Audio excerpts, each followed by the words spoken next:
11 বছরের অরিত্রাণ সাদা পাঞ্জাবি গায়ে ঈদের দিন বন্ধুর বাসা থেকে এসে নিজের বাবা মাকে মৃত্যু যন্ত্রণায় কাতরাতে দেখেছে। সেই অরিত্রাণ আমি, যে নিজের মায়ের। অরিত্রাণ আর বলতে পারল না। গলাটা কেমন যেন করছে, মাথাটা ঝিমঝিম করছে। অসেনাথ নিশ্চুপ। অরিত্রাণ থেমে থেমে বলল, আমার মাথা ধরেছে খুব। অসেনাথ চুপ করে আছে। কি বলবে সে জানে না। আসলে সে ভাবছে, সব মিলিয়ে দেখছে।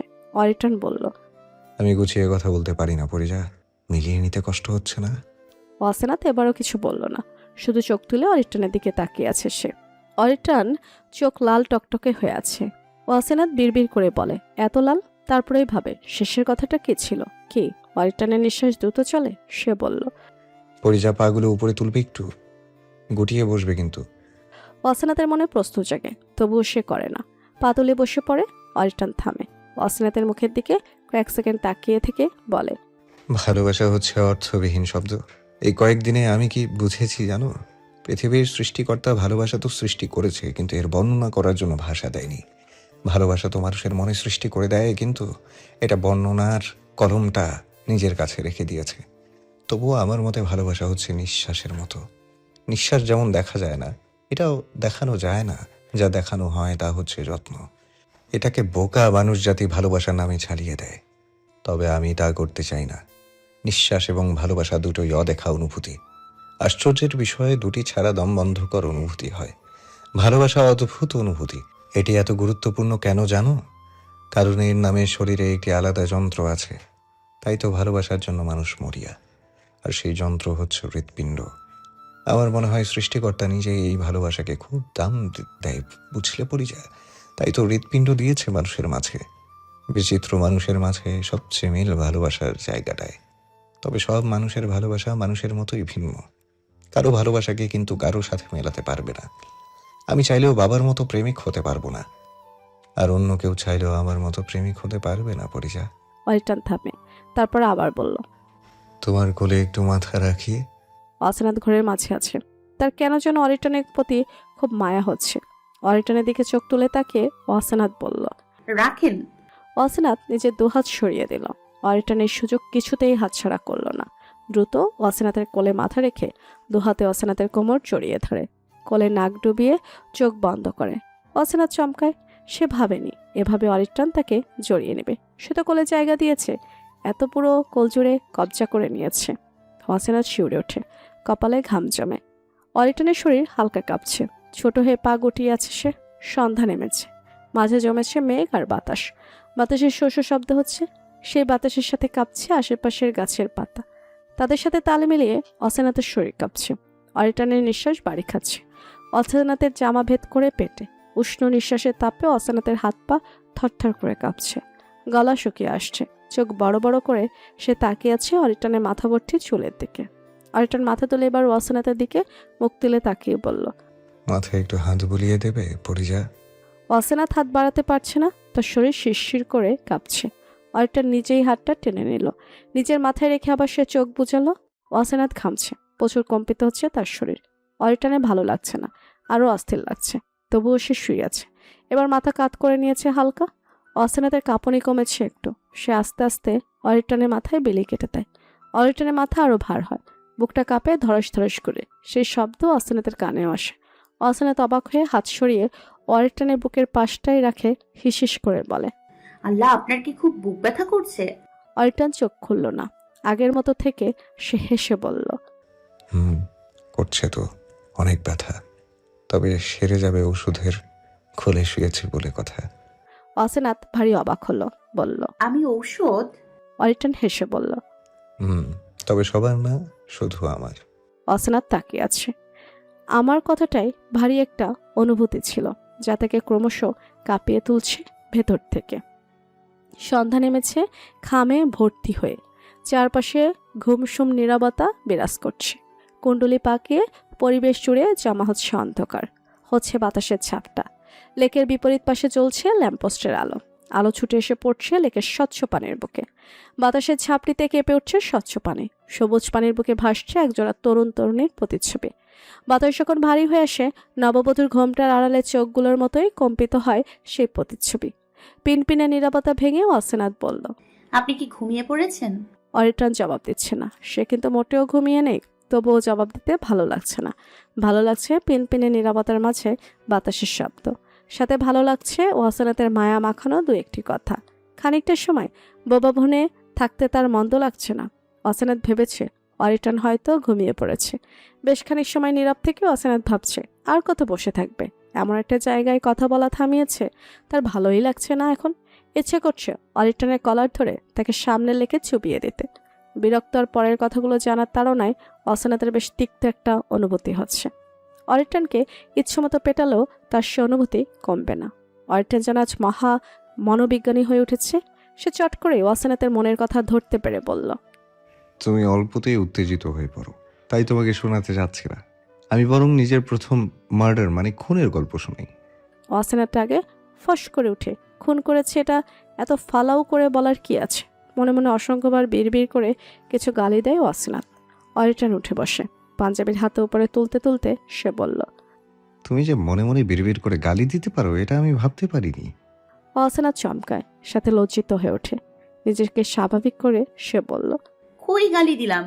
অরিট্রান ভুরু কুচকে বলল, গালি দাও ভালো কথা, মনে মনে দাও কেন? যাকে দিচ্ছ তাকে শুনিয়ে দেয়া উচিত। এখন বলো, আমি শুনছি। অসনাত কটাক্ষ করে বলল। আমি কাউকে গালি দিই না, প্রচন্ড ভদ্র মেয়ে আমি, সাথে আবার ভালো। অরিট্রান হাসল, বলল। আর বসে থেকে কি করবে, চলো। অসনাত একটু রেগে তাকালো। অরিট্রান ভয় পাওয়ার ভাব নিয়ে বলল। বাপরে কি আগুন! অসনাত তেজি গলায় বলল। আপনি সম্পূর্ণ স্টোরি শেষ করেন, তারপরেই যাব। অসনাত নাছরবান্দা। অরিট্রান পড়েছে মহাবিপদে। না পেরে সে বসে পড়েছে জীবন থেকে নেওয়া গল্প শোনাতে। সেদিন ঈদ ছিল। ছোট অরিত্রাণ তার বন্ধুর বাসায় ছিল।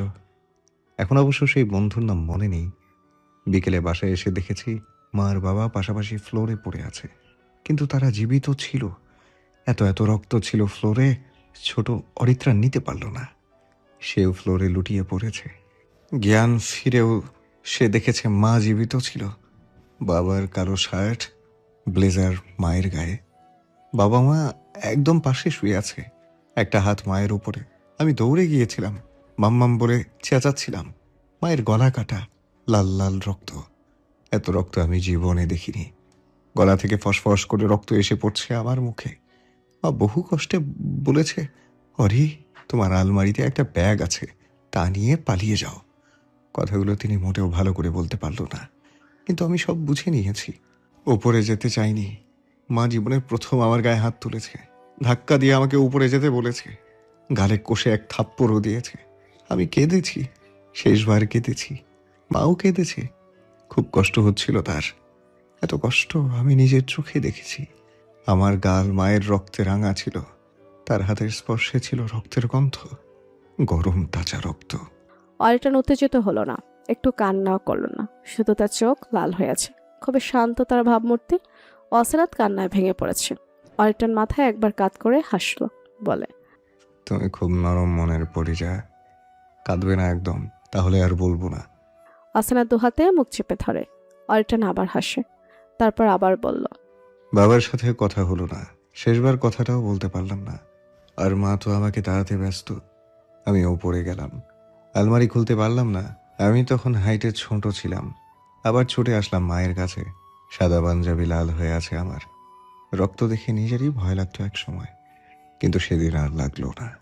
আমি মায়ের কাছে গেলাম, সে হাঁপাচ্ছে গলা চেপে, সবুজ চোখে তার পানি। আমাকে দেখে উত্তেজিত হয়ে বলল, অরি কেন যাচ্ছ না তুমি? পালাও বাবা, ওরা তোমাকে খুঁজতে আসবে, যাও। মাকে বললাম, মাম্মাম I will not leave you. মায়ের বাংলা খুব প্রিয় ছিল। দেশটাকে তিনি বাবার মতো ভালোবেসে ফেলেছে। আমি ইংলিশ মিডিয়ামের স্টুডেন্ট ছিলাম। মা কখনোই আমাকে সেখানে পড়াতে চায়নি। বাবার ইচ্ছেতেই ভর্তি হতে হয়েছে। আমি বেশি ইংলিশে কথা বললে মা রেগে যেত। মৃত্যুর শেষ মুহূর্তেও তিনি রেগে গেলেন। কাছে টেনে একটা চুমু খেলেন কপালের মাঝে। সে কাঁদছে, আমিও কাঁদছি। মা আবার আমাকে উপরে যেতে বলল, সাথে বলল টুলে উঠে বা চেয়ারে উঠে যাতে খুলি। গেলাম উপরে, মায়ের ড্রেসিং টেবিলের টুলে উঠে খুললাম। একটা স্কুল ব্যাগ পেলাম, কাঁধে ঝুলিয়ে মায়ের কাছে আবার ছুট লাগালাম। তার নিথর দেহের দিকে তাকিয়ে থাকলাম কিছুক্ষণ। মায়ের একটা আঙ্গুল ছিল দরজার দিকে, সে আমাকে হয়তো বলছে অরি গো। আমি বেরিয়ে এলাম, রাস্তায় রাস্তায় ঘুরতে থাকলাম। মানুষ আমাকে দেখেই দূরে দূরে হাঁটা শুরু করলো। গায়ে রক্ত, জামা ময়লা। প্রথম দিন একটু কেঁদেছি, তারপরে আর কাঁদিনি। ক্ষুধার জ্বালায় আর কান্না এলো না। বারবার মনে পড়ছিল মায়ের হাতের খাবারের কথা, আমাদের ডাইনিং ভর্তি খাবারের কথা। বাবা মা কাজের মেয়ে সবাই আমার পেছনে ঘুরতো খাবার নিয়ে। সেই আমি ক্ষুধার্ত ঘুরছি, গলিতে গলিতে ঘুরছি। এসে দাঁড়াচ্ছি খাবারের দোকানে, এত খাবার ওদের কাছে, তবুও একটু দিল না। তখন খুব খারাপ লাগছিল। ছোট্ট অরিত্রাণ শুধু ভাবছে তাদের বাসায় কেউ এলে তো তাদের, তার মা অনেক খাবার দিত, তাদের জামা ময়লা থাকলে তো আরো বেশি দিত, কিন্তু তাকে কেন দিচ্ছে না? ছোট্ট অরিত্রাণ ভেবেছিল ময়লা জামা দেখে সবাই বুঝবে এ ক্ষুধার্ত, কিন্তু সে ভুল ছিল। ছোট্ট অরিত্রাণকে ছোট থেকেই দিতে শেখানো হয়েছে, নিতে নয়। হাত বাড়ানো সে শেখেনি। সে চেয়েও কাউকে বলতে পারছে না আমাকে খাবার দাও, কারণ তার বাবা বলেছে এভাবে চাইতে নেই। মহান আল্লাহ দেয়াকে পছন্দ করে, হাত বাড়িয়ে নেয়াকে নয়। সে তাই মেনেছে। ঘুমিয়েছে ফুটপাতে কুকুরের সাথে। তখনই মনে পড়ে আমার একটা পোষা কুকুর ছিল, মোগলি। তাকে 2 দিন থেকে খুঁজে পাওয়া যাচ্ছে না। কথাটা ভেবে আবার মন খারাপ হচ্ছে তার। ক্ষুধা বড় জিনিস, এই জিনিসটার জন্যই এত কিছু। খুব ক্ষুধা নিয়ে অরিত্রাণ খাবার ভিক্ষা চাইল, কিন্তু তারা দিল না, ছুড়ে দিল রাস্তায়। সেদিন থেকে মানুষ চিনতে শুরু করলাম আমি। বিন্দু বিন্দু করে তৈরি হলো ঘৃণা। অনেকের কাছে গেলাম, সবাই চায় টাকা, টাকা আর টাকা। একজন অবশ্য শেষে খাবার দিয়েছে একটা রুটি। জীবনের মোড় ঘুরল ইমান চৌধুরীকে রাস্তায় দেখে। আমাকে তার বাসায় নিয়ে গেল। পরিচয় হলো ইহানের সাথে। ইমান চৌধুরী বাবার বিজনেস পার্টনার। আমাকে খাওয়ানো হলো, জামা দেয়া হলো। ইহানের জামা। বয়সে বড় ইহান। অনেকদিন পরে এত ভালো খাবার দেখে আমার বুক ভারী হয়েছে। খাওয়া হলো। ইমান আঙ্কেল যত্নের কোনো আবার কমতি রাখলেন না। ইহান হলো আমার নতুন বন্ধু। মাঝরাতে ব্যাগটা খোলার কথা মনে পড়লো। খাবারের চিন্তায় এতদিন সব ভুলেছিলাম। এখন আবার মনে পড়ে গেল মায়ের কথা। ব্যাগ খুলে অবাক হলাম আমি। এত এত টাকা, গয়না আর কাগজ দেখে আমি কিছুই বুঝলাম না, কিন্তু পাশে শুয়ে থাকা ইহান সব বুঝেছে। 2 দিন পর সে বিনয়ের সাথে ব্যাগটা তার কাছে রাখতে বলল। মায়ের বলা শেষ কথা ছিল এই ব্যাগ, তাই দিতে নাড়াচ্ছিলাম। বুঝিয়ে কৌশলে সে নিয়ে নিল ব্যাগ। ভয়টা শেষবার পেয়েছিলাম তখন, দিতে চাইনি, সে ছিনিয়ে নিল। তখনও বুঝিনি ওই ব্যাগ আমি বাদেও ওদের কাছে এত মূল্যবান কেন ছিল। পরে বুঝেছি সব ওই টাকার খেলা। কিছুদিন পরেই শুরু হলো অত্যাচার। ইহান আমার সাথে ঘুমাবে না, আমার জায়গা হলো নিচে, তাও দরজার সামনে। খাবার দেওয়াও কমিয়ে দিল, আরও কত কি। তবে তাদের ছেড়ে দিয়েছি। শত হোক কিছুদিন খাইয়ে আশ্রয় দিয়েছে বলে কথা। সব দরজা যখন বন্ধ তখন এসে হাজির অরহাম খান। সে গভীর শোকে তলিয়ে আছে। তার একমাত্র ছেলে আজ নেই, বংশের প্রদীপ আমি। সে আমাকে নিয়ে যাবে। অদ্ভুত ব্যাপার, আমাকে দিতে নারাজ ইমান চৌধুরী, সাথে ইহানও। তারা নাকি আমার মায়ায় পড়ে গেছে। যাই হোক, ইহান রাখতে চেয়েছিল তার চাকর হিসেবে, কিন্তু ইমান কেন রাখতে চাইলো তা এখনো জানা নেই। অরহাম খান শক্ত মানুষ, সে নিয়ে এলো তার রাজবাড়িতে। দুঃখ শেষ হলো এত তাড়াতাড়ি, ব্যাপারটা অবাক করার মতো।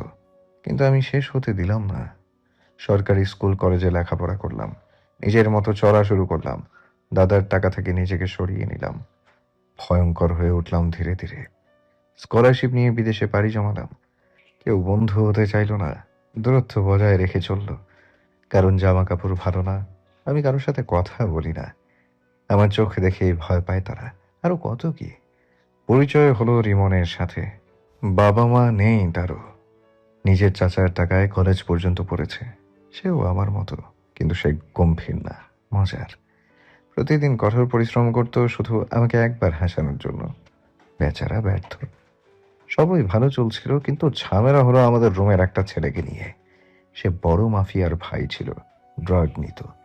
সেই ড্রাগের চক্করে ফাঁসানো হলো আমাকে। তার ভাই নিজেই আমার সাথে কথা বলল। তার নাকি আমাকে দারুণ লেগেছে। এমন শক্ত কলিজার ছেলে তিনি আর দেখেনি। আমার জীবন অন্যদিকে ঘুরে গেল। পুলিশ প্রচুর মেরে বডিও শক্ত করে দিয়েছে। অরিত্রাণ খানের এত নিশ্চুপতার কারণ ছিল নিজেকে তৈরি করা। টাকার টাকার পাহাড় করা, ক্ষমতা তৈরি করা, অরিত্রাণের নামে যাতে মানুষ কাঁপে সেই ব্যবস্থা করা।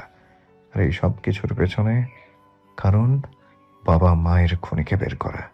অরিত্রাণ থামল। অসেনাত কেঁদে টইটুম্বুর হয়ে আছে। হঠাৎ সে বলল।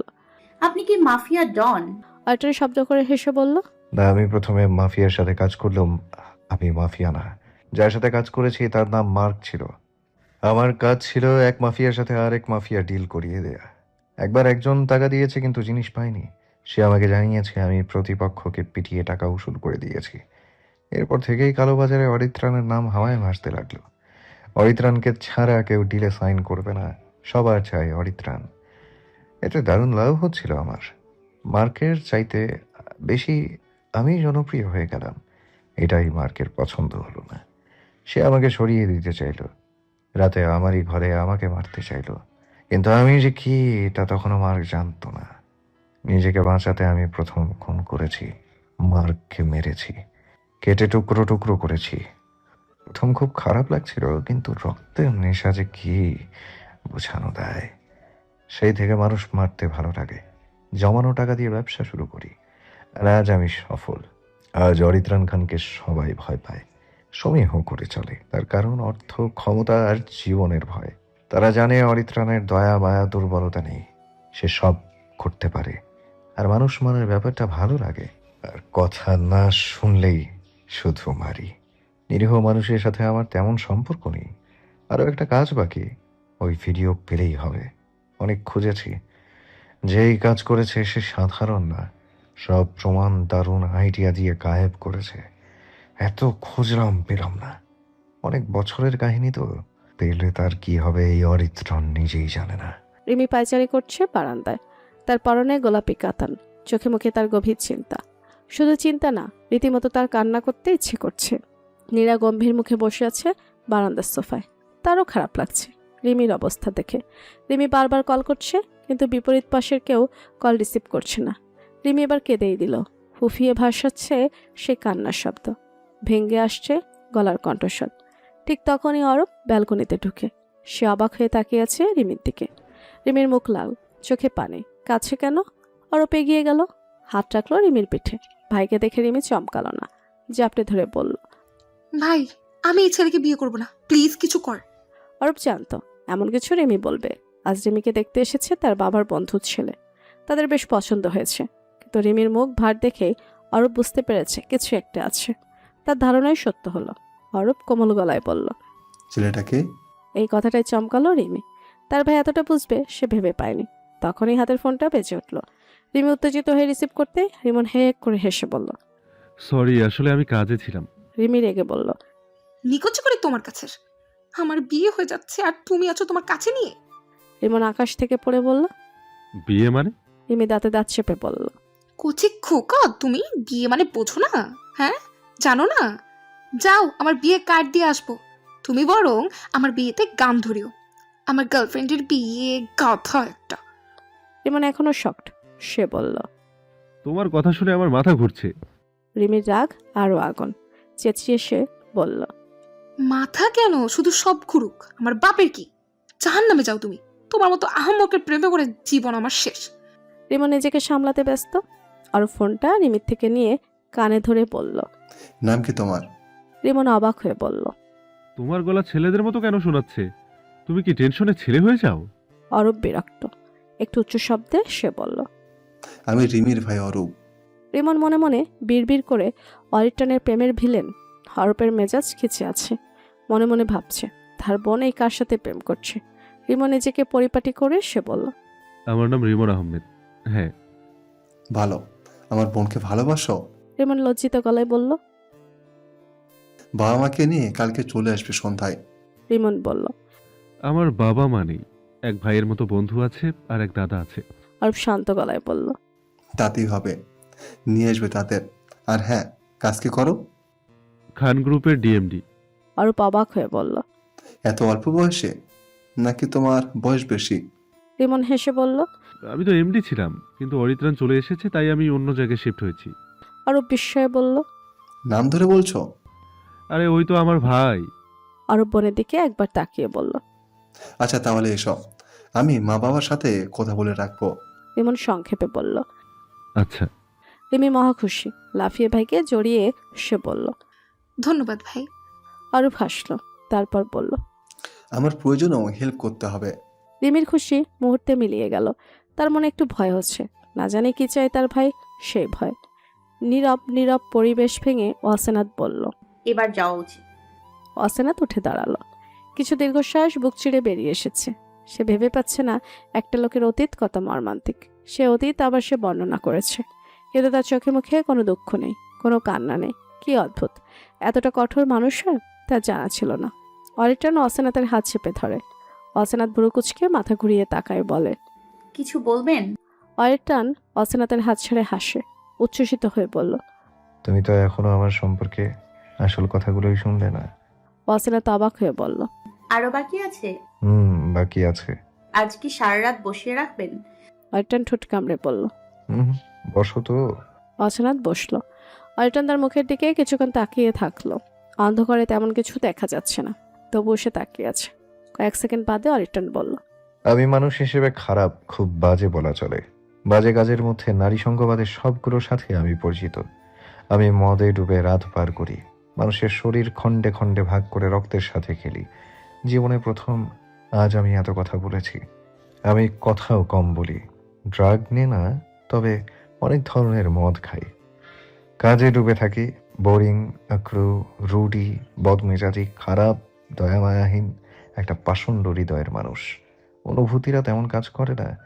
এমন একটা মানুষ হয়েও তোমাকে কিছু বলতে চাই। মানুষ আমার কথা শুনতে লাইন ধরে থাকে। আজ প্রথম আমি কারো সামনে নিজের কথা ব্যক্ত করছি।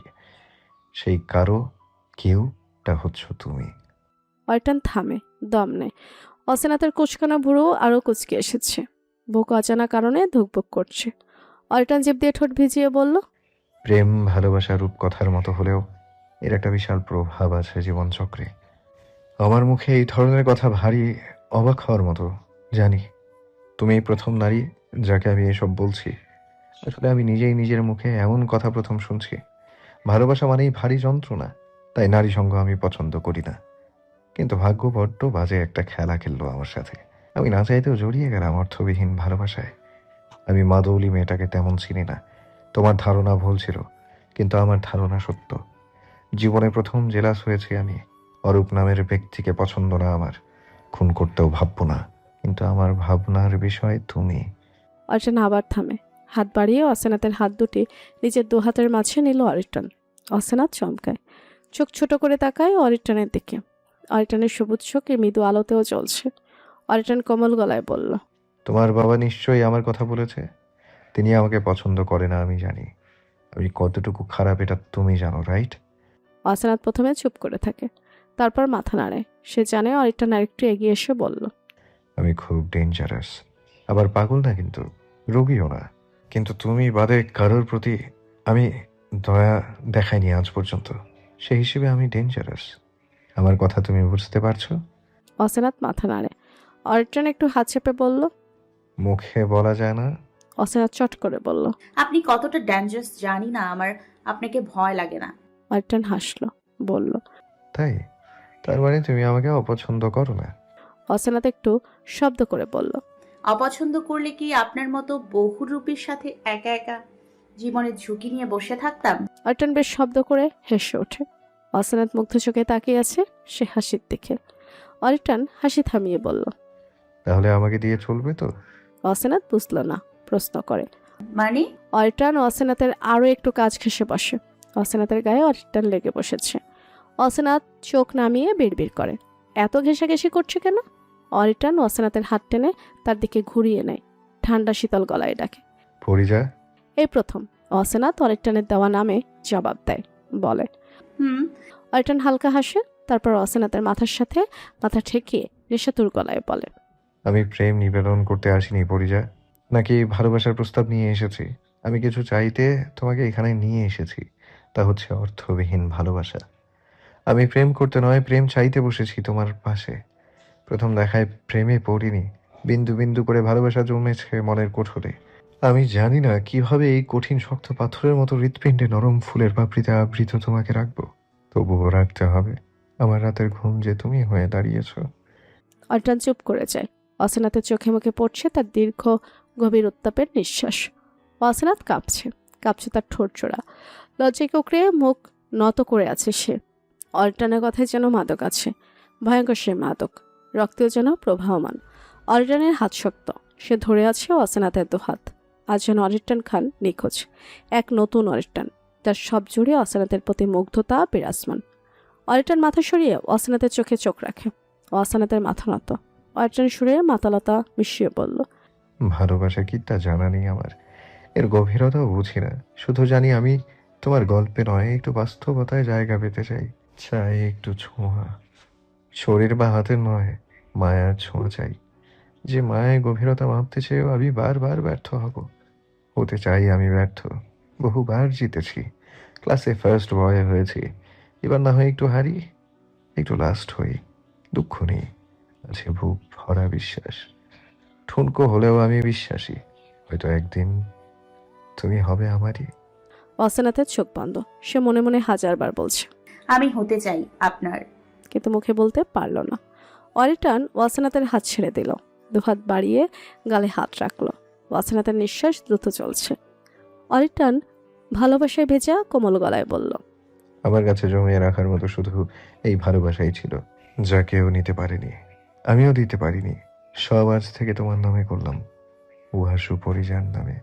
অসেনাতের শরীর কাঁপছে। অরিটান হালকা হেসে বলল, এই শব্দের সাথে আমার পরিচয় নতুন। কাঁপার কথা আমার, তুমি কেন কাঁপছ? অসেনাত চোখ তুলে তাকায়। এই প্রথম অরিটানের চোখে চোখ রেখে সে বলল। আমি কখনো আগে প্রেম করিনি। অরিটান হাসল। ওয়াসেনাতের দোগালে হালকা আঙ্গুল ঘেঁষে নিজের ঠোঁট জোড়া ওয়াসেনাতের কানের কাছে নিয়ে বলল, প্রেম করতে হবে না, সঞ্চিত ভালোবাসাগুলো আমার কঠিন হৃদয়ে ঢাললেই চলবে। আমার কিন্তু এক আকাশ সমান ভালোবাসা চাই, যার শেষ বলতে কিচ্ছু নেই। অসেনাতকে তার বাসার সামনের গলির কাছে নামিয়ে দিয়েছে অরিটান। আর যাওয়া লাগবে না বলেছে সে। অরিটান গাড়ির পাশে হেলে দাঁড়িয়ে আছে। অসেনাত কিছু দূর যেতেই অরিটান ডাকল। পরিজা। অসেনাত থমকে দাঁড়িয়ে পড়ে। অরিটানের দিকে ঘুরে মৃদু গলায় বলল। কিছু বলবেন? অরিটান তাকিয়ে থাকে কয়েক সেকেন্ড। কিছু সময় পর সে বলল, কিছু না, যাও। অসেনাত অবাক হলো। অরিটান তাকিয়ে থাকলো। অসেনাত সামনে তাকিয়ে মুচকি হাসলো। কয়েক কদম এগিয়ে গিয়ে অসেনাত আবার পেছনে তাকালো। অরিটান আগের মতো তাকিয়ে আছে। রাস্তায় লাইট জ্বলছে। অরিটানের চোখে চোখ পড়ে অসেনাতের। দুটি চোখ এক হয়। অসেনাত সতর্ক চোখে চারপাশে তাকিয়ে দেয় এক দৌড়। ঝাঁপিয়ে পড়ে অরিটানের বুকে। অরিটান বিস্ময়ে হতভাগ। অসেনাতের দুহাত জড়িয়ে আছে অরিটানের গলা। মুখটা কানের কাছে নিয়ে অসেনাত ফিসফিস করে বলল, মদ খাওয়া ছেড়ে দেবেন, এটা হারাম। একটা একটা করে আপনার সব খারাপ কাজ ছুটিয়ে দিব। অরিটান বিমুগ্ধ। কথা বলার ভাষা আজ তার কাছে নেই। ছাদও যেন হাসছে তাকে দেখে। কয়েক সেকেন্ড লেগে গেল অরিটানের নিজেকে সামলে উঠতে। দুহাতে অসেনাতের কোমর জড়িয়ে উপরে তুলে নেয় অরিটান। এত ভয়ঙ্কর অসীম দুঃসাহসের জন্য অসেনাত নিজেই লজ্জায় মিয়ে যায়। অরিটান শক্ত করে জড়িয়ে চোখ বুঝে। এই অনুভূতি বলে ব্যক্ত করা যায় না, আর কখনো যাবেও না। কিছুক্ষণ পরে অসেনাত আবার ফিসফিস করে বলল, আমার যেতে হবে। অরিটান আরও একটু শক্ত করে জড়িয়ে নেয় অসেনাতকে। নিজে দুপা ভাঁজ করে অসেনাত গলা জড়িয়ে ধরে আরো গভীর করে। এরপর অরিটান নামিয়ে দেয়। অসেনাত লজ্জায় আর তাকায় না অরিটানের দিকে। আবার এক দৌড়ে চোখের আড়াল হয় অরিটানের। অরিটান হকবুদ্ধি হয়ে দাঁড়িয়ে ভাবে, এটা কি হলো? একটা যুক্তিবিহীন অসমাপ্ত খারাপ স্বপ্ন দেখে ঘুম থেকে জেগে উঠেছে অসেনাত। এমন ভয়ঙ্কর খারাপ স্বপ্ন সে আগে কখনো দেখেনি। একজন মহিলা যার গলা কাটা, ঠিক যেমনটা সে শুনেছে অরিটানের মুখ থেকে। এমন খারাপ স্বপ্ন দেখবেই বা কেন? বাসায় আসার পর থেকে ঘুমোতে যাওয়ার আগ পর্যন্ত সে ওইসব কথাই ভেবেছে। চোখ মেলার সাথে সাথে মাথাটা ফাঁকা ফাঁকা লাগছে তার। ঘুটঘুটে অন্ধকার রুম। অসেনাতের বেশ ভয় লাগছে। অন্ধকার ঘরের সিলিংয়ের দিকে তাকিয়ে অনেকক্ষণ পরে বুঝতে পারল এটা একটা স্বপ্ন ছিল। অসেনাত যেন হাঁপ ছেড়ে বাঁচল। এমন উদ্ভট স্বপ্ন দেখে সে রীতিমতো ঘামে ভিজে গেছে। বাসায় এসে ফ্রেশ হয়ে জানতে পারল বাবা বাসায় আসেনি। ফ্রেশ হওয়ার কিছু সময় পরে সে আবিষ্কার করলো তার প্রচণ্ড ক্ষুধা লেগেছে। তাই বাবাকে রেখেই খেতে বসে পড়ে সে। বাবা তখনই বাসায় ঢুকে। অসেনাতের জন্য ফোন কিনেছে সে। এর জন্যই এত দেরি হয়েছে। এক রাতের ঘুম আর ক্লান্তিতে অসেনাতের শরীর অসাড় হয়ে এলো। বাবাকে কোনো মতে বুঝিয়ে নিজের রুমে চলে আসে সে। মাথায় তখনও রিটার্ন করছিল, কিন্তু এত ক্লান্তি নিয়ে সে আর থাকতে পারল না। বিছানায় ঝাঁপিয়ে পড়ল সে। নিজের গায়ের উপরে সাদা চাদরটা ঢেলে সরিয়ে দেয় অসিনাত। বিছানায় পা গুটিয়ে ঝিম মেরে বসে থাকে কিছু সময়। মাথার চুলের ভাঁজে হাত ঢুকিয়ে নিচের দিকে তাকিয়ে স্বপ্নের কথা ভাবে। ক্লান্ত শরীর টেনে তুলে উঠে দাঁড়ায় সে। ফোনের টর্চ লাইট জ্বালানো অসিনাত। তারপর ধীর পায়ে হেঁটে বারান্দায় এসে দাঁড়ালো সে। বাড়ির সামনের দিকে এই বারান্দাটা। সামনের বিশাল বিশাল গাছগুলোর মাথা দেখা যায় বারান্দা থেকে। ঘরময় অন্ধকার হলেও বাহিরটা একদম আলোয় আলোকিত। আকাশের শুক্লপক্ষের একাদশী থালার মতো চাঁদটা তার দিকেই তাকিয়ে আছে মনে হচ্ছে। গাছের কোনায় কোনায় সবুজ বাতির মতো থোকা থোকা জোনাকি জলজল করে চলছে। ঝিঝি করে ডাকছে ঝিঝি পোকা। নীরব একটা বাতাস হচ্ছে। এই বারান্দাটা অনেক বড়, অনেক লম্বা প্রান্ত নিয়ে করা হয়েছে। ওই প্রান্তে দাঁড়ালেই দূরের গলিটা চোখে পড়ে। অসিনাতের চোখের দৃষ্টি দূর দূর যাচ্ছে। চারদিকে তাকিয়ে এসে নিজের ভীতি দূর করতে চাচ্ছে। অরিটনের কথাগুলো ভেবে তার খুব খারাপ লাগছে। ছোট একটা ছেলে, বাবা মা ছাড়া ছেলেমেয়েরা কতটা অসহায় তার কুঞ্জ বাড়িতে এমন অনেক প্রমাণ আছে। কত এতিম বাচ্চারা আছে। অরিটনের গল্প শুনে তার আরও বেশি করে তাদের জন্য খারাপ লাগছে। এক অসহনীয় কষ্টে তার বুকে ব্যথা হচ্ছে। চোখের কোণায় জমছে জল। অরিটনের জীবনে এই গল্প যেন তার প্রতি ভালোবাসা আরও বাড়িয়ে দিচ্ছে। মায়া হচ্ছে বড্ড। কষ্টে বুকের পাশটা চিনচিন করছে। অসিনাত শূন্যে তাকিয়ে থাকে কিছু সময়। তারপর চারপাশে চোখ ঘুরিয়ে দেখে। ঠিক সেই সময় তার চোখ গলির দিকে যায়। ভালো করে লক্ষ্য করে সে দেখে কেউ দাঁড়িয়ে আছে। অনেক দূরত্ব থাকায় তার অন্ধকার হওয়ায় ভালো করে বোঝা যাচ্ছে না, কিন্তু অবয়বটা বোঝা যাচ্ছে। অসিনাত মুহূর্তে চমকে ওঠে। এত রাতে কে ওই দিকে? তার কেমন যেন চেনা অবয়ব মনে হচ্ছে। হঠাৎ তার নতুন ফোনটা টুং টুং শব্দ করে উঠল। অসিনাত ভয় পেয়ে আবার চমকালো। এই শব্দে কিন্তু তার চমকানোর কথা না, তবুও চমকে উঠল সে। অসিনাতের এত ভয় কেন করছে সে জানে না। ফোনের এই শব্দ তার মোটেও পছন্দ হচ্ছে না। অসিনাতের ফোনে পুরনো সিম, তাই অনেকেই কল করতে পারে বলে তার মনে হয়। কিন্তু নাম্বার দেখে সে একটু অবাক হলো। নাম নেই নাম্বারের উপরে। অসিনাত ধরল না। বাঁচতে বাঁচতে শব্দ থেমে গেল, আবার বাজতে লাগলো। অসিনাত আবার কল কানে ধরল। কিছু বলার আগেই একটা চেনা কণ্ঠ কানে এলো। ওপাশ থেকে কেউ বলছে, পরিজা, বারান্দায় দাঁড়িয়ে এত রাতে কি করছো? অসিনাত আশ্চর্য হয়ে বলল। আপনি কিভাবে জানলেন আমি বারান্দায়?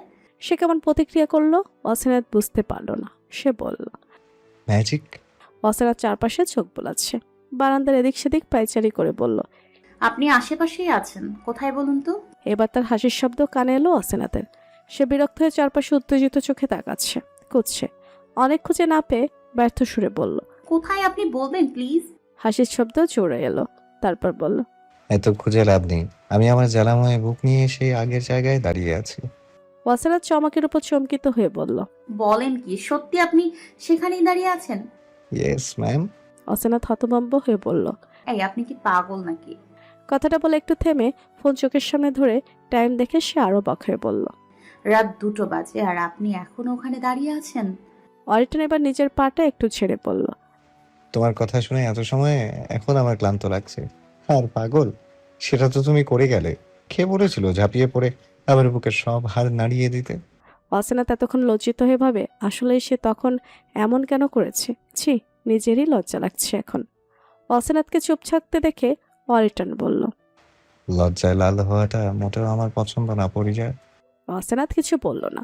কয়েক সেকেন্ড নীরব থেকে কথা ঘুরিয়ে বলল, আমার নাম্বার কই পেলেন? আর ফোন তো নতুন কিনেছি আজ, বাবা নিয়ে এসছে, আপনি কিভাবে জানলেন?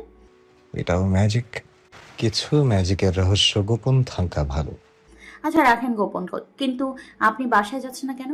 যাব না? কি আশ্চর্য, যাবেন না কেন? ইচ্ছে টাইপের একটা ব্যাপার হলে চলে যেতাম, কিন্তু এটা বন্দি টাইপের ব্যাপার, না ছাড়লে কিভাবে যাব? অসিনাত ভারী অবাক হওয়া গলায় বলল, কে বন্দি করলো আপনাকে? অরিত্রাণ খানকে বন্দি করার মতো দুঃসাহস কার আছে?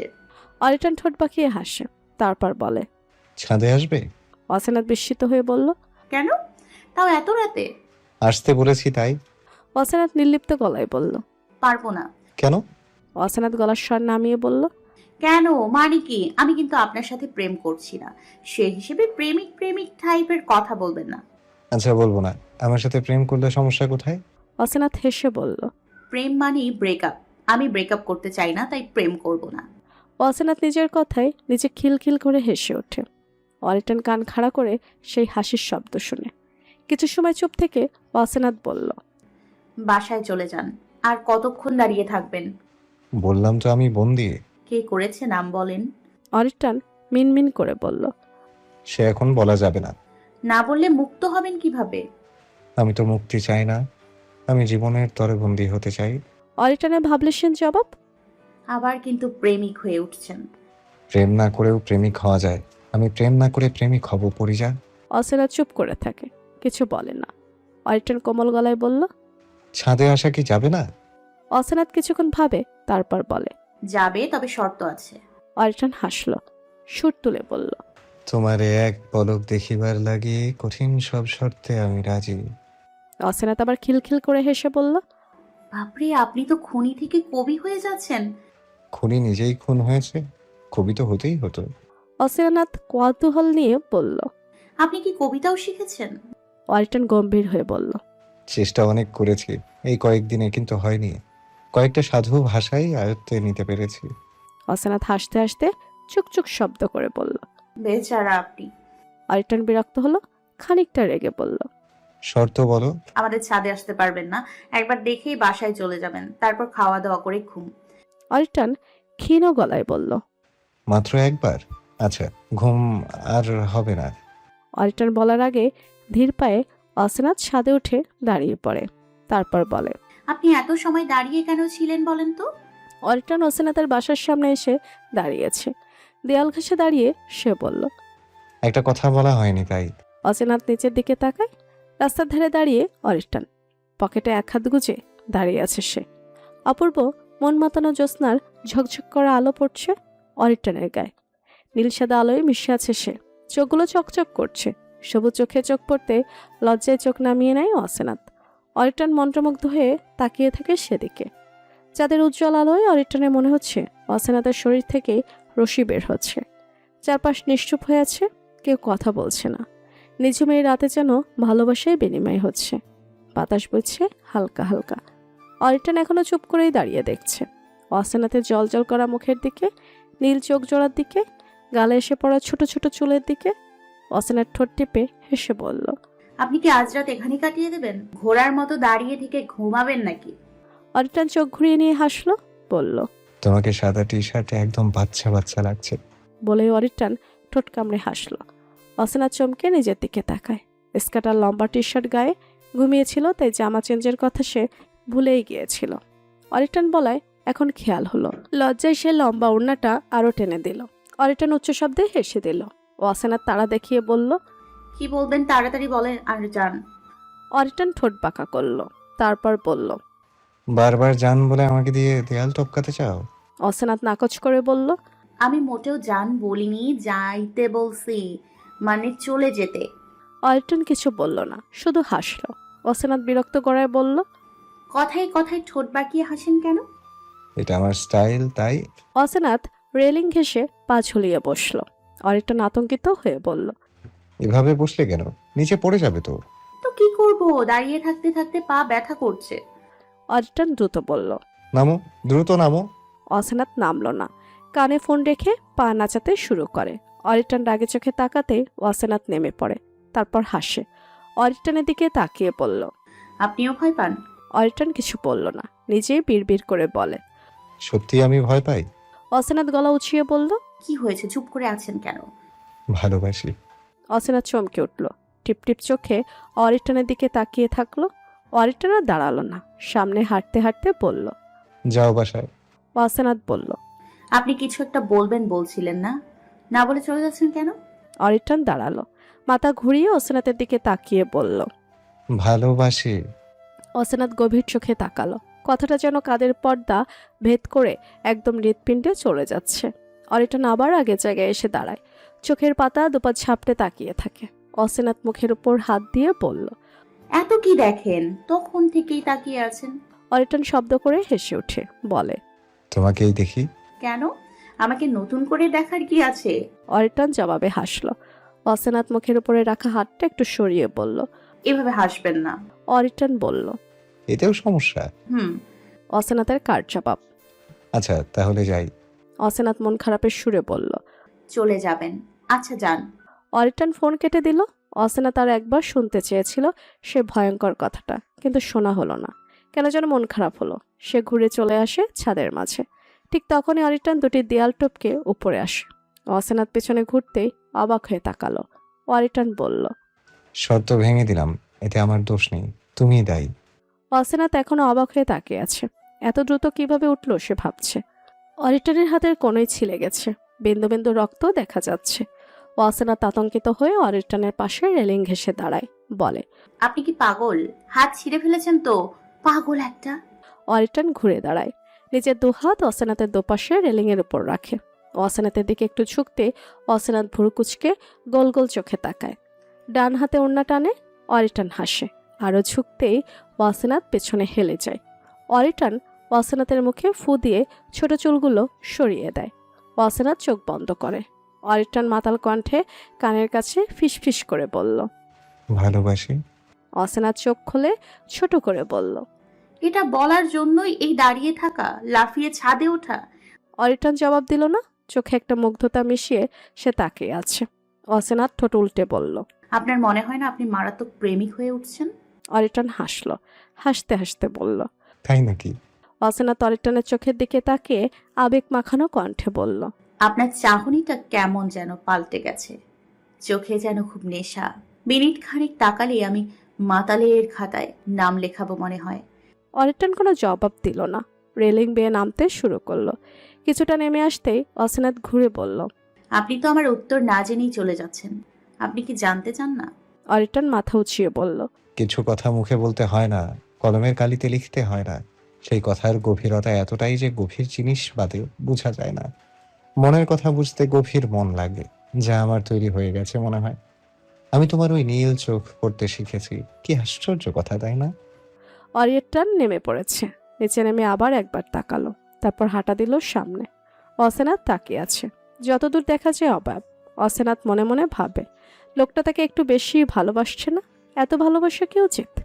রিমিকে সাজিয়েছে অসেনাত। অসেনাত আজ বিকেলে রিমিদের বাসায় এসে হাজির।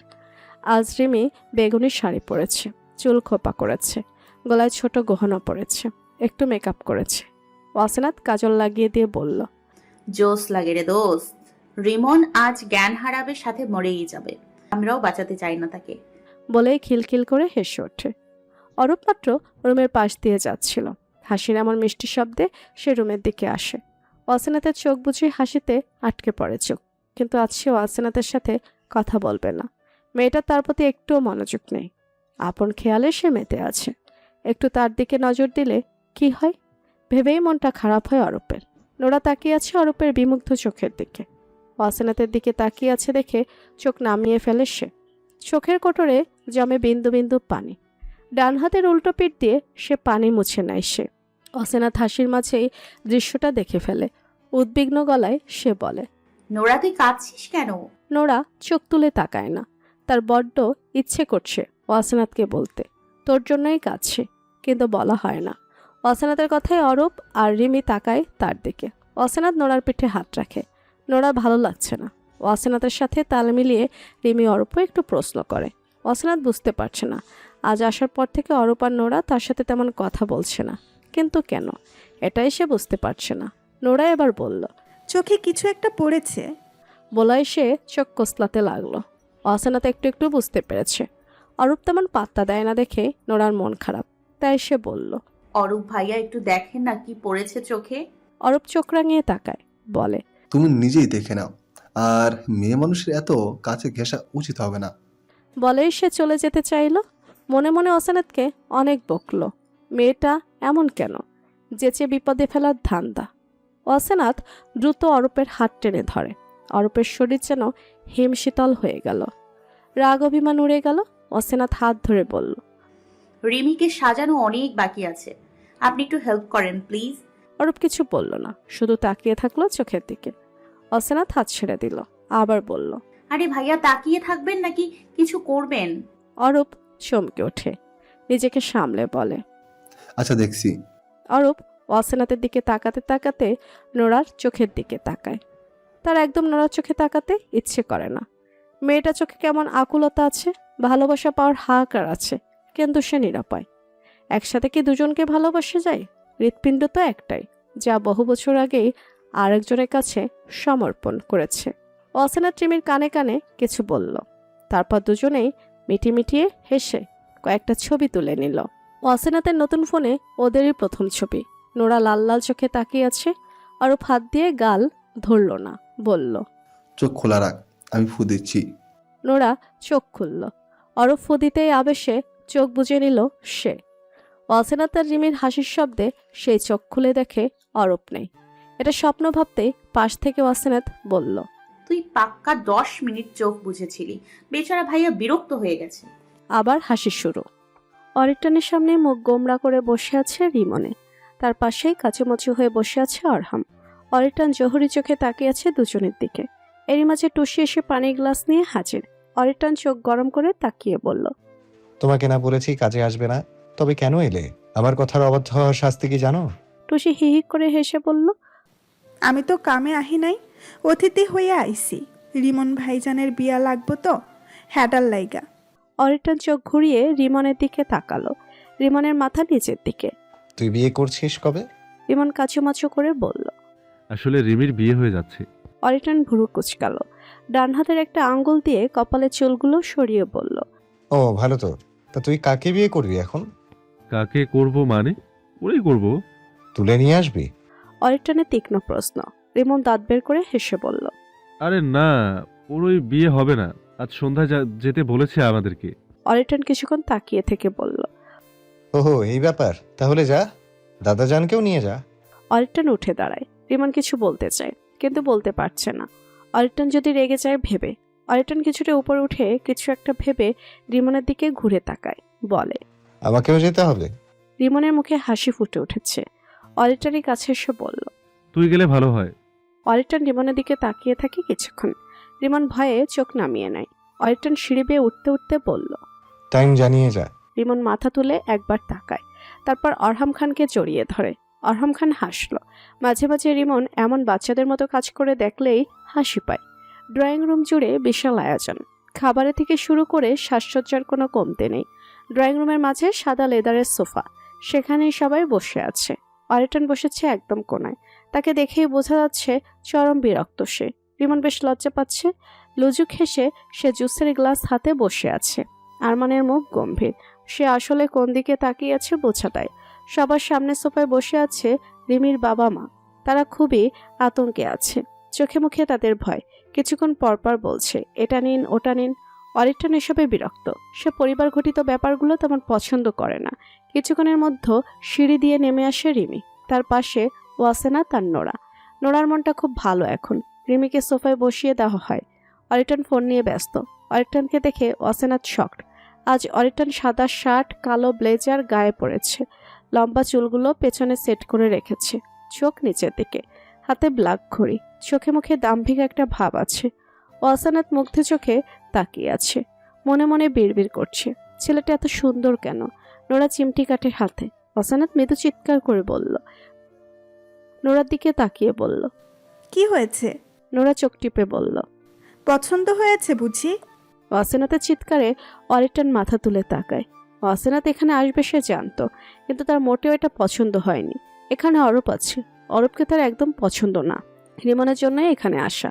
ওয়াসেনাথের পাশে অরূপ শব্দেই অরিটন চোখে দেখে, তাকায় ওয়াসেনাথের দিকে। ওয়াসেনাথ ঢোক গিলে নোরাকে টেনে অরূপের পাশে বসিয়ে দেয়। এত সময় পরে ওয়াসেনাথের চোখ যায় অরহামের দিকে। চোখ বড় করে সে বলল, উনি আপনার দাদা? অরিটন জবাব দিল না। রিমন বলল, জি ভাবি, আপনি চেনেন দাদাকে? রিমনের কথাটা কানে যেতে সবাই চমকে তাকালো তার দিকে। অরিটনের তেমন পরিবর্তন হলো না। সে আগের মতো তার কাজে ব্যস্ত। রিমন চোখ ছোট করে নিচের দিকে তাকায়। সবাই উৎসুক হয়ে তার দিকে তাকিয়ে আছে।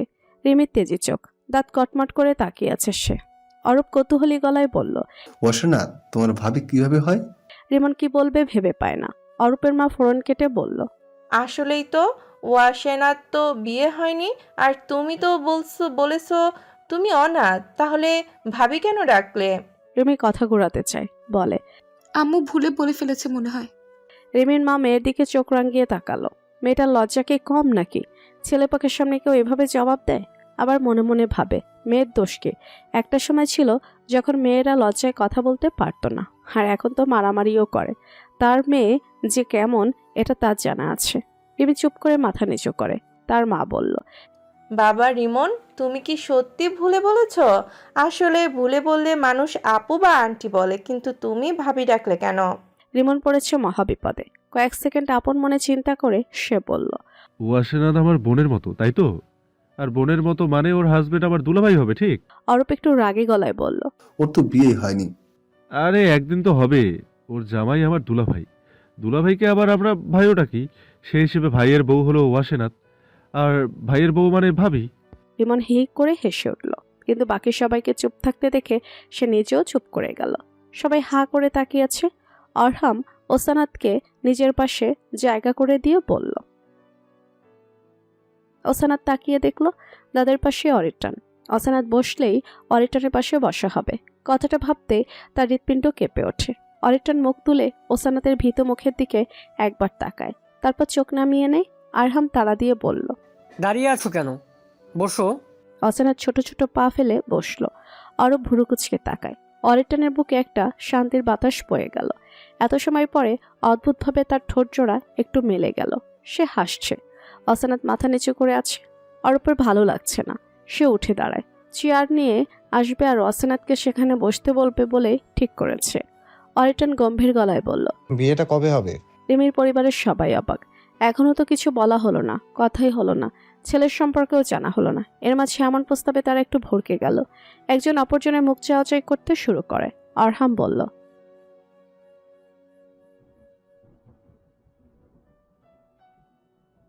রিমির বাবা অরিটানের দিকে তাকিয়ে বলল।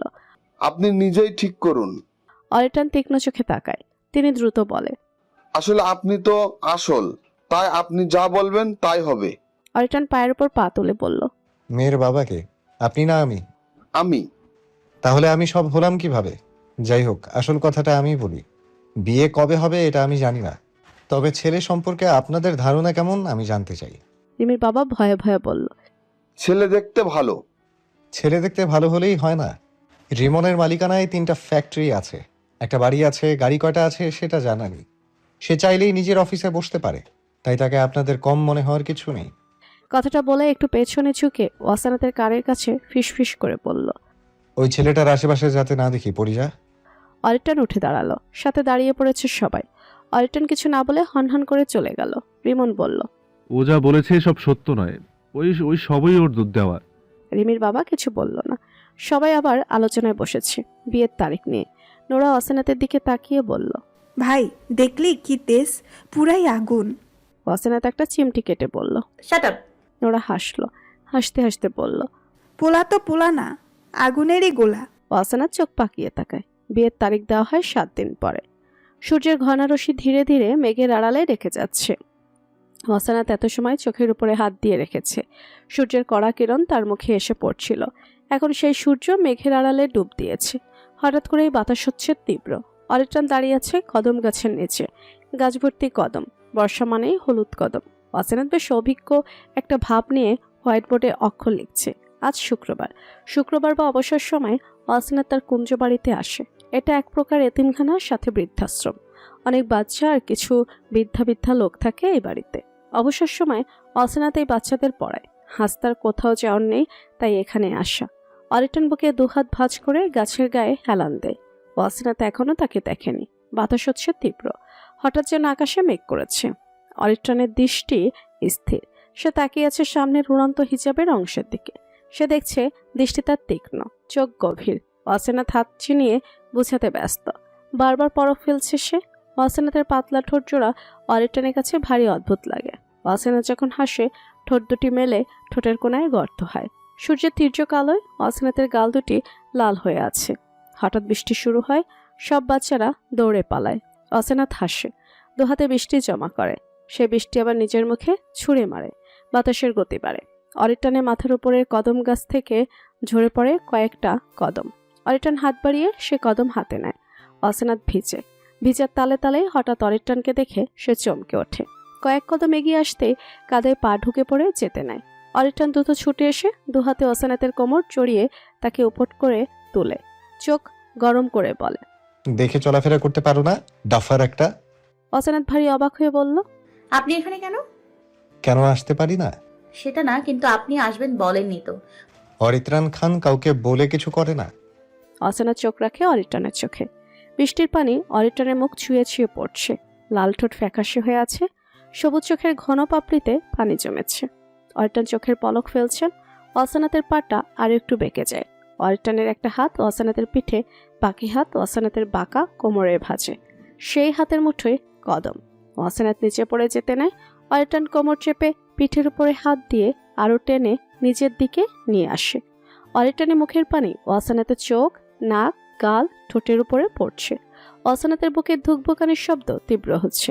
বৃষ্টির পানিতে কাঁপছে শরীর। অরিটনের ছোঁয়ায় যেন জাদু আছে। ছুঁয়ে দিলেই বিদ্যুৎ খেলে যায় শরীরে। রঞ্জে রঞ্জে উত্তাপ ছড়িয়ে পড়ে। লাল হয় দুগালের পাশ। অসেনাতের ঠোঁট কাঁপছে। ঠোঁট বেয়ে পড়ছে বৃষ্টির বর্ষণ। অরিটনের দৃষ্টি গভীর। অসেনাত অরিটনের চাহনিতে অপ্রস্তুত হয়ে পড়ে। পা টেনে উঠাতে চায়, আবার পিছলে পড়ে। অরিটনের আরো কাছে চলে যায়। অরিটন হাসে, কোমর দুহাতে পেঁচিয়ে দাঁড় করিয়ে দেয়, কিন্তু ছাড়ে না। অসেনাত কাঁপা ঠোঁটে বলে, হঠাৎ এখানে কেন এলেন? অরিটন কিছু বলল না। সে তাকিয়ে আছে অসেনাতের ভিজে মুখের দিকে।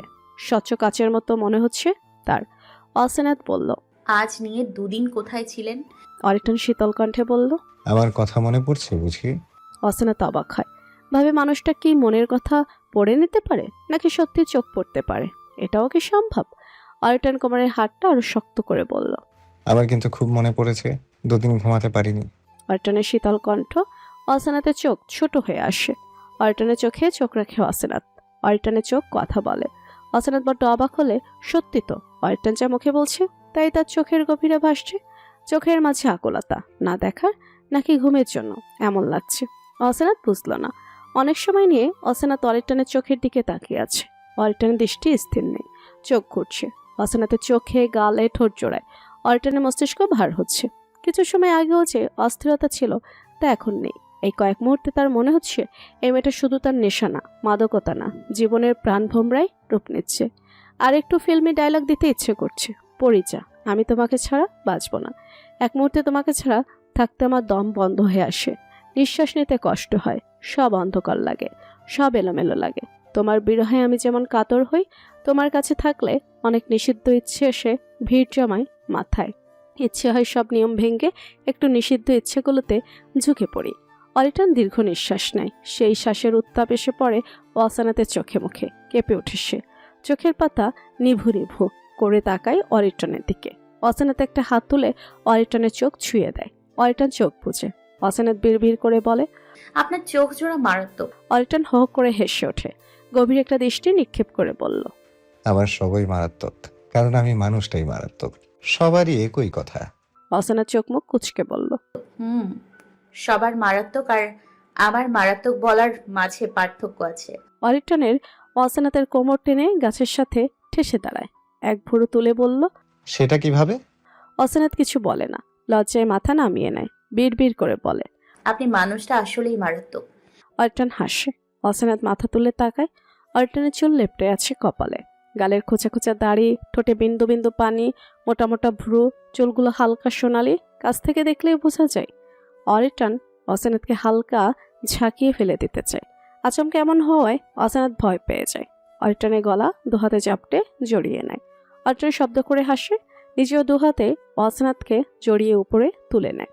অসেনাতকে কয়েক সেকেন্ড লেগে যায় অরিটনের কাণ্ড বুঝে উঠতে। অসেনাত রেগে অরিটনের বুকে কয়েকটা ঘুষি দেয়। ঠোঁট উল্টে সে বলল, এই আপনি কি পাগল? অরিটন ভ্রু নিচের দিকে নামিয়ে বলল, অবশ্যই। কেন, তুমি জানো না? আমি কিভাবে জানবো? অসেনাতের ক্ষীণ গলার প্রশ্ন। অরিটন অসেনাতের মাথায় নিজের কপাল ঠেকায়। অসেনাত চোখ বড় করে বলল, কেউ চলে আসবে। আপনি এমন নির্লজ্জ কেন হয়ে যাচ্ছেন দিন দিন? নিচে নামান। অসেনাতের বুকের ধকধক শব্দ কানে আসছে অরিটনের। তার সারা শরীর থরথর করে কাঁপছে। অরিটন এগুলো দেখে হাসে। ফিসফিস করে সে বলল, সব তো তোমার জন্য। আর প্রেমিক মানুষ নির্লজ্জ হয় এটা সবার জানা। কেন, তুমি জানো না? অসেনাতের মুখের পানি গড়িয়ে পড়ছে অরিটনের চোখে মুখে। শ্বাস দ্রুত পড়ছে অসেনাতের। কম্পিত হচ্ছে ঠোঁট। বৃষ্টি হচ্ছে ঝুম ধরে। ভালোবাসায় মাখামাখি হচ্ছে বৃষ্টিও। বৃষ্টির প্রতিটি বিন্দু বলছে, আজকের বৃষ্টি তোমাদের নামে করলাম। ভালোবাসা নিজের রূপে চলছে চোখে চোখে, নিঃশ্বাসে নিঃশ্বাসে, হৃৎপিণ্ডের শব্দে। ভালোবাসার বর্ণনা হয় না, কে বলেছে? এই তো চোখে চোখে হয় বর্ণনা। ভালোবাসা যেমন গভীর, এর বর্ণনাকারীও হতে হবে গভীর। আজ সে বর্ণনা হচ্ছে চোখে চোখে, হৃৎপিণ্ডের শব্দে, নিঃশ্বাসের উত্তাপে। অরেটাত অসেনাতের পিঠ চেপে আর একটু কাছে নিয়ে আসে। মুখের একটু উপরে অসেনাতের মুখ, চুইচুই করছে ঠোঁট জোড়া। অরিটান গলার কণ্ঠে নেশা মিশিয়ে বলে,